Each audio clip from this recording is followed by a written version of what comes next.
bandeko balandi esengo za koyeba ete boza vraiment ebele de partout pona kolanda biso. Merci na confiance pe fidélité bopesaka biso parce que biso tozalaka juste là pona bino bino pe bozalaka juste là pona biso tozalaka wana pona to informer bino nini ezoleka au fait na mboka na ngai République démocratique du Congo. Mbote na baboni tout o balandaka biso awa na Elite Télévision na grand lisolo mokona lelo nazanga mokote nazana maître Willy Mbongo. Avec lui on va parler actualité politique nungu peni nezali kopesa population passe na minute oyo yango nde tokosone na mokona lelo. Mbote ndeko donc maître Willy Mbongo.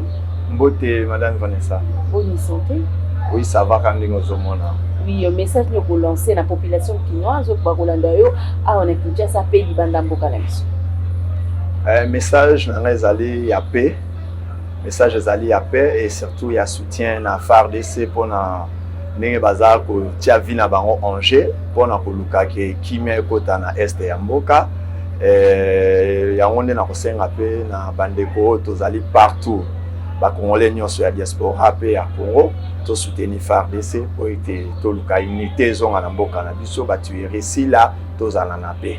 Mieux vaut nzala ke to pouvoir na masasi. Oui, merci beaucoup. Question na ngali boso zali impression to bolobi na ezali ni par rapport ya sortie médiatique ya Paul Kagame ozwa ki ngo ndenge nini. Est-ce que eko toucher ba Congolais parce que yango déjà tomoni esimbi partout. Moi likalisi na ezali nini par rapport à sortie médiatique ya Paul Kagame.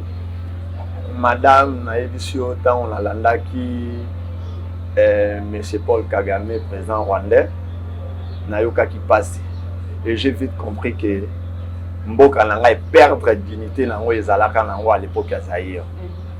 À l'époque ya Zaïre tozalaki na dignité que un président africain ou un autre président a rekosakana na mboka na biso te pour elombe mobile ya telemaki wana. C'est-à-dire na sentiment nanga vraiment ezalaki ya humiliation. Et c'est pas la première fois. Le président rwandais a profité à chaque sortie internationale, sortie dans conseil, conférence, réunion qui va président va kutanaka. Pour lui c'est une opportunité pour la humilier biso ba Congolais. Toujours biso. Toujours biso. Okay. Il parle très rare de l'Ouganda. Alobaka très rare il y a de Tanzanie. Toujours biso. Et biso on jamais alobaka na ndenge ya bien. Toujours na ndenge ya mabe bon. Je comprends pas on dirait biso pe tozana tatate o ki akokote la biso. Que yango moni sala ki bien te makasi vraiment koloka. Oui, ba propos né. Et puis population élevée par rapport à Yakende président de la République parce que tu dois se rappeler bien que président de la République Azali président de l'Union africaine au ba travailler rapé na Kagame. Donc si koloba ete azan déconné et toucher mitema ba Congolais ba bino ko benga inde déconné ete sans pourtant que yebi ke bato na ba boma habiso. Donc personnellement elo ke toucher ngana mo au moni tango tozolo ba tozabami. Il faut bazalaka mi na kati ya relation ya amitié il y a le principe de la réciprocité. C'est-à-dire moninga azo considérer et pas na ndenga na ko considérer yango pa na. Mais moninga moko kaka yonde muto reconnaître ka ki amitié. C'est très rare ou impossible na yo ka Paul Kagame ta bengao président Félix Tshisekedi c'est mon ami, c'est mon frère ami. Toujours biso toni ko cajoler, ko caresser le président rwandais pendant que yi azo saba jeté pas na biso. Vous pouvez imaginer massacre Salema de première guerre et à RDC une deuxième guerre nous avons perdu plus de 10 millions de Congolais. Mais président rwandais azo reconnaître en côté. Infiltration rwandaise na mabele na biso. Président rwandais azo reconnaître en côté. Si y a promis qu'on remettre en cause la capacité où ils ont la docteur Denis Mukwege, un président rwandais azo reconnaître en côté, azo remettre la capacité en cause pour qualifier d'un instrument il y a des occidentaux. Vraiment ça là qui n'a pas par manque de respect. Et je m'entendais na réplique moko un peu costaud de la part de notre président de la République, mais naza dessus, koyo kaelobi naza dessus. Parce que d'ailleurs sortie médiatique. Mais c'est comme sortie médiatique, le chef de l'État est touché et apaisé quand même à Congolais. Mais il n'a rien dit. Moutazo Babi, je n'ai pas répondre président rwandais et homologue na médiateur parce que on a de très bonnes relations. Mais moi je n'ai jamais entendu là où le président rwandais dit qu'il a de très bonnes relations avec le président Félix. Je ne l'ai jamais entendu. Et il est là en train de caresser le président rwandais. D'ailleurs, je peux même vous dire que sortie médiatique n'est président Rwanda qui a monté. Alors bien enchaîné, alors a monté.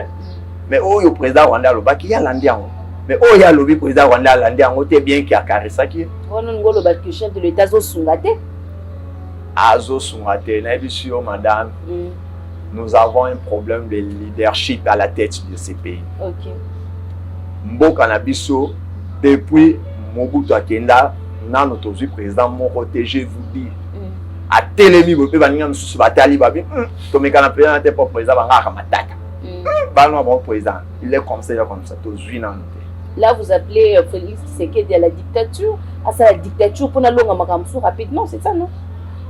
Face à ses amis on est pour empêcher à ça la dictature face à ses homologues. Ami Moni, c'est surtout que vous venez de dire là il est le président de l'Union africaine. On suppose que c'est lui le président de l'Afrique. OK. Mais comment toi tu es le président de l'Union africaine? Mais où est un membre de l'Union africaine? Nous on appelle ça membre CLLA Sakana pays nayo. Maman, ça c'est une blague pas avec nous la population. Je peux vous dire, sur le monde, pour vendre la nanda kumabino, papa mon ya voisin.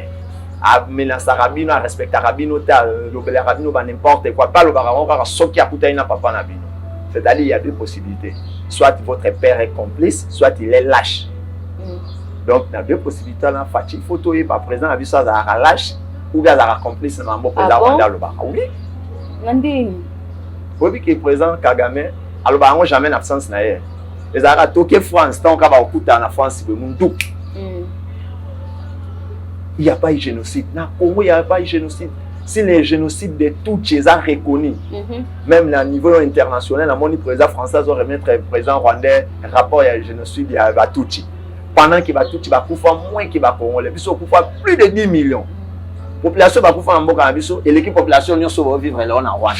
Vous pouvez imaginer le roi Rwanda va couvrir, mais vous n'appelez pas ces génocides. C'est ce que le président Rwanda dit. Il surtout en Rwanda, c'est pas le génocide.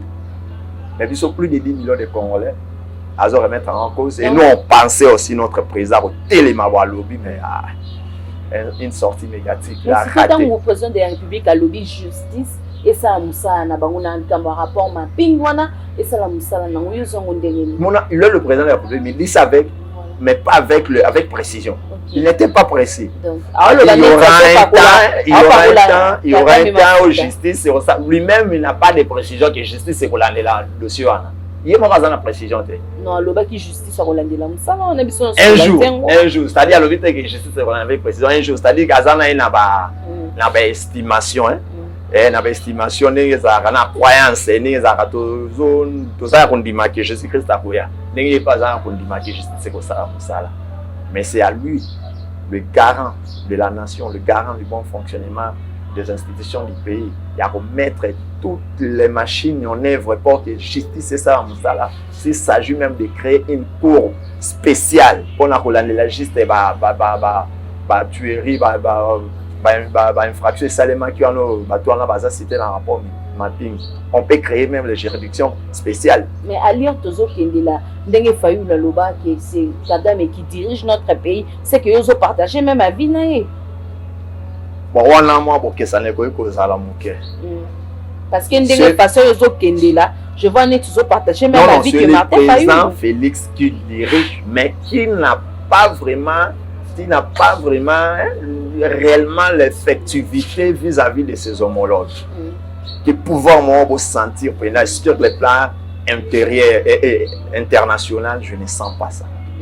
Je ne sens pas ça. Mais moi, je n'appuie pas les propos de M. Martin Fayulu que Kagame n'a pas parce que ce que Kagame n'a pas, mais si comme ça, nous on ne peut pas accepter notre pays être dirigé par un Rwandais. Et même si vous faites l'opposition, ça, je m'adresse à M. Martin Fayulu, même si vous êtes dans l'opposition. Il ne faut pas que le Kagame a dirigé. Place que Kagame a lui, et ça fait longtemps. Ça fait longtemps. Combo ya Kagame 25 ans. Kagame. Et là, on ça là que tout si ça m'a camouane et si là.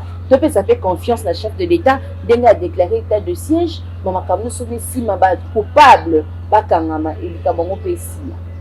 Les Kamboya Kagame ya Rwanda ekosila moko kozwa penza moto esengeli tozwa na tête ya pays.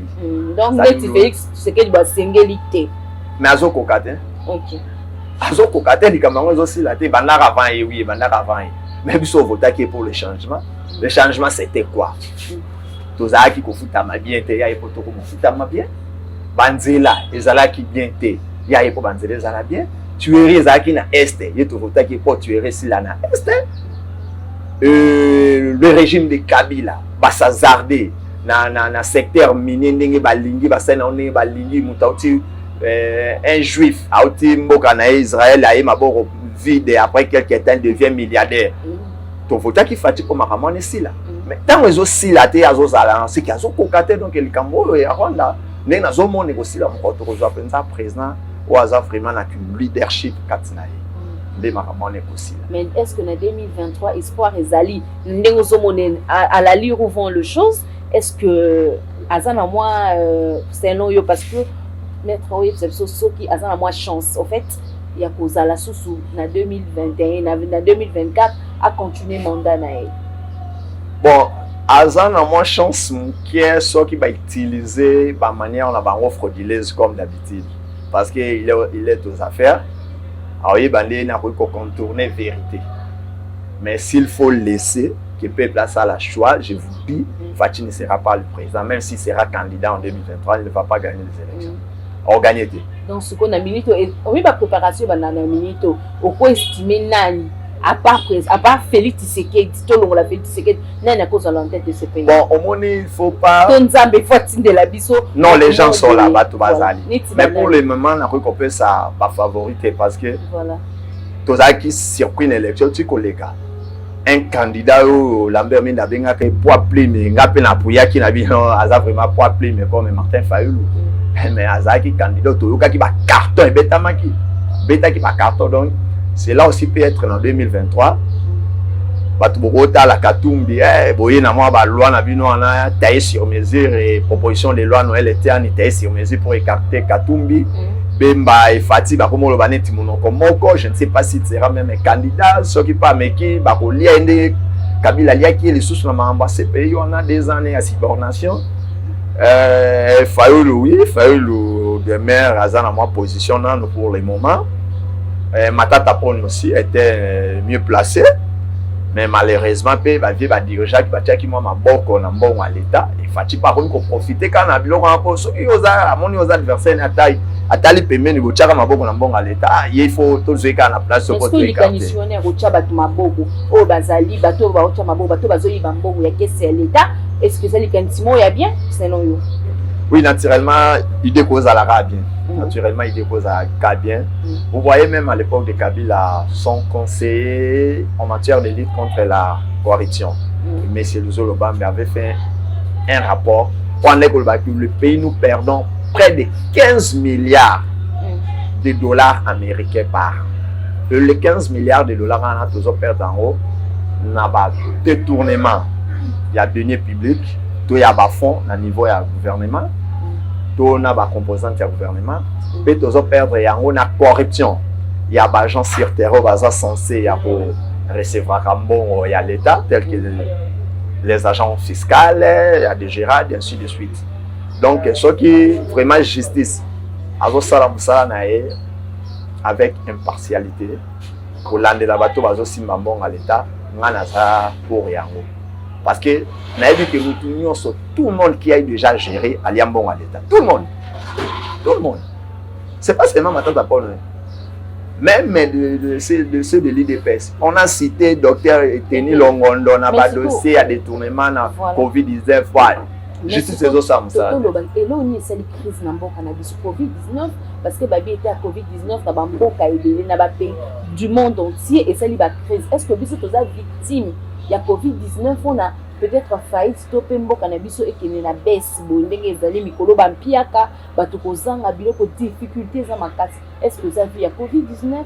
desali que ma mboka na biso ekitisa mwa dose ya makambo babiloko emonana te moyo somba biloko eza te moyo kende wenza malongo eza te Thomson na mokie boye ekomi ko Thomson na 1 kilo biso osala bane ekomi ko tazoki 2-3 Thomson na pamba est-ce que eza COVID-19 nde esali biso tokweyisama boye? Bon, COVID-19 c'est une réalité, c'est une évidence autour de yango te. Que yango peut contribuer mais je peux pas dire que c'est seulement ça. Les kaka yango te. COVID-19 si ko biso to ko utiliser net gouvernement na biso régime eza siko. Ba kozwale COVID-19 et comme prétexte pour na ko justifier échec na bango. Madame soko linyo tala kaka gestion ya mboka. Gestion ya mboka pe naturellement za mabe. Chaque année présidence de la République tozo kakaka ba excédent budgétaire. Ce que l'État congolais a bon ça qui institution président de la République pour dépenser une année par exemple $100. Bon comme on a fin d'année yo kakaka na deuxième trimestre a dépensé déjà $150. $50 on a le collé au théâtre. $50 on a le collé. Ba excédent en mbongo ezo la excédent les autres. Les autres ba mbongo il faut que ça la makamususu. Bon, il fallait subventionner ma pour permettre peuple habiter kitoko. Il y a des autres dans la présidence de la République. Le DGP et DGI a augmenté, a doublé recettes. A doublé recettes. C'est ça le Cambois loué. Oui, DGI. Oui. Bah, ça allait au-delà au gouvernement Sengaki. C'est pas seulement la DGI, même la DGRAD aussi. Voilà, oui, la DGRAD aussi, a plus de 100% en réalisation. Ça, c'est une bonne chose. Mais d'abord, ils ont un cas sur le plan théorique. Tout le monde sentir, on va doubler. Qui est bon côté belé. Ils sont en train de sentir. Sur le plan social, la vie quotidienne. Quand on ne sent pas, si on a doublé recette, on n'est pas du tout. Pas doubler recette, biso nanzala. Pas doubler recette, biso nanzala. Non. Ça c'est vrai, c'est à féliciter, vraiment te féliciter, bango, va évoluer n'engwana. Mais biso to sentir en nous les petits peuples. Nous voulons que tout sentir en assez.